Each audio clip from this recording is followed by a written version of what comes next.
Qual a diferença entre o socialismo e o comunismo?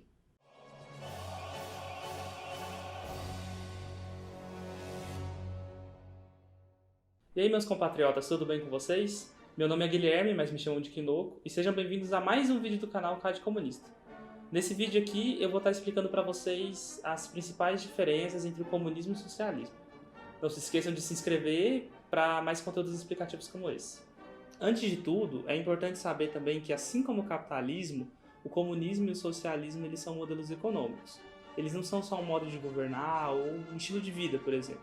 Esses dois modelos eles se formam a partir do capitalismo.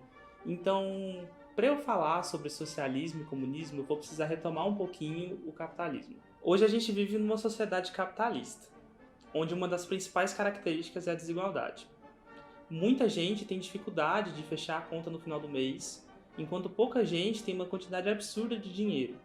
Essas pessoas são os donos de empresas multimilionárias como a Amazon, a Microsoft, a Friboi e por aí vai. Esse pessoal, eles usam da força de trabalho dos seus trabalhadores, que produzem e vendem os produtos, para ganhar dinheiro.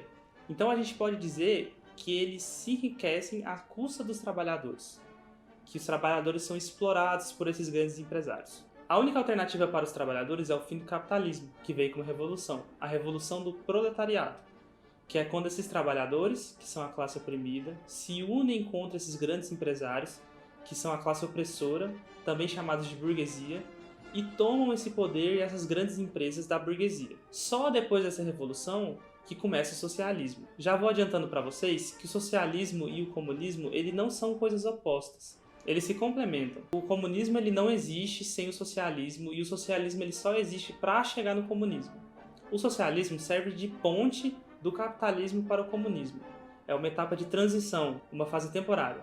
Por isso os dois se complementam.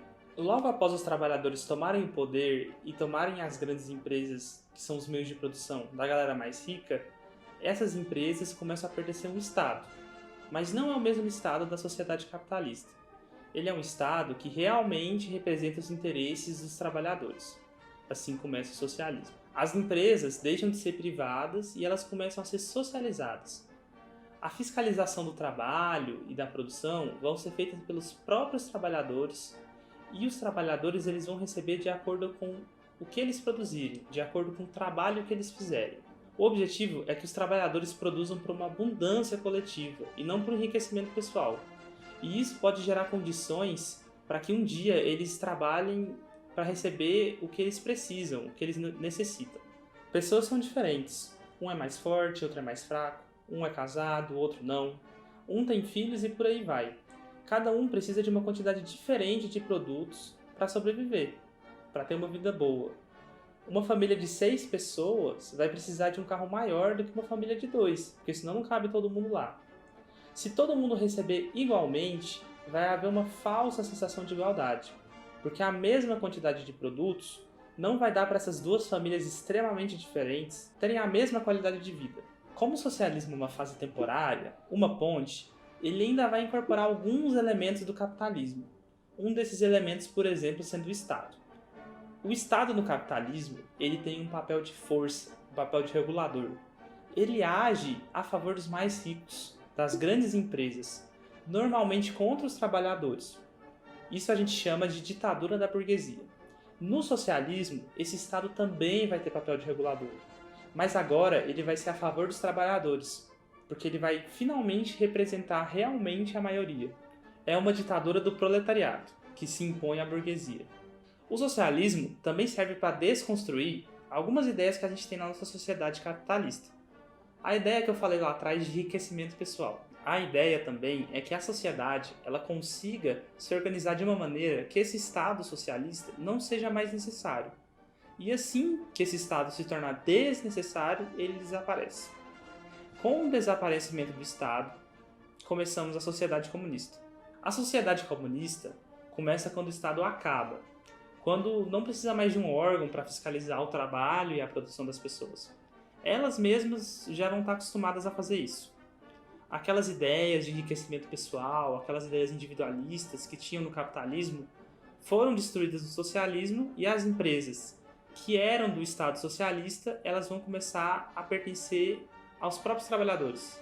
Além do desaparecimento do Estado, no comunismo, o trabalho e a produção também vão se dar de uma maneira diferente no socialismo. Aquela falsa ideia de igualdade, que uma vez existiu no socialismo, ela vai deixar de existir, porque as pessoas vão começar a trabalhar de acordo com sua capacidade e vão começar a receber de acordo com a sua necessidade, do que precisam. Esse vai se tornar o grande lema da sociedade comunista. É importante a gente colocar aqui também que não existe verdadeiro um passo a passo, o que fazer direitinho para a sociedade deixar de ser capitalista, entrar no socialismo e se tornar comunista. Essas coisas, elas vão depender da questão histórica, do momento histórico que a sociedade vai estar vivendo. Muitas vezes na história, a gente ouve falar de países que tiveram experiências comunistas, como China comunista, Cuba comunista. Só que, na verdade, essas experiências não foram comunistas e sim socialistas, porque não houve desaparecimento do Estado. Então é isso, gente. Essas foram as principais diferenças entre o comunismo e o socialismo.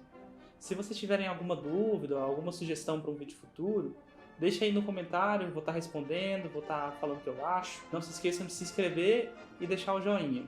As referências que eu usei no vídeo, para fazer o vídeo, elas vão estar na descrição. E é isso, gente. Fiquem com Deus e leiam Marx.